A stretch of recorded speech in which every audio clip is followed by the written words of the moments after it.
Good afternoon friends. আমার হাজব্যান্ডের দুপুরে লাঞ্চের কি মেনু ছিল চলুন দেখে নিই। এখানে গরম ভাত পড়ে গেছে, কাঁচা লঙ্কা, স্যালাড, শসা, পেঁয়াজ, আলু ভাজা, শিম ভাজা, বেগুন ভাজা, উচ্ছে ভাজা, আর হচ্ছে ফুলকপি আলু ভাজা। আর আমি কুমড়ো ভাজা করেছিলাম, আমি একদম দিতে ভুলে গেছি। তারপরে দই কাতলা,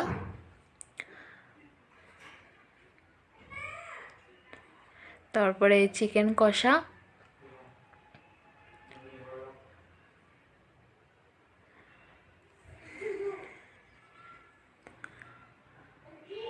তারপর পায়েস,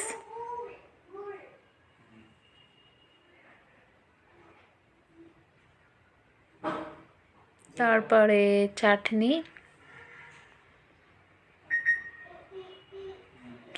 পাঁপড়। আর আমি তো ব্যাঙ্গালোরে থাকি, আমাদের এখানে যেরকম ওয়েস্ট বেঙ্গলে মিষ্টি পাওয়া যায় সেরকম পাওয়া যায় না, তাই এখানে 5 রকম মানে 5টা লাড্ডু দিয়েছি। পাওয়া যায় না ওটা ভুল, হয়তো অন্য জায়গায় পাওয়া যায়। এখানে আইসক্রিম আর হচ্ছে চকলেট দিলাম।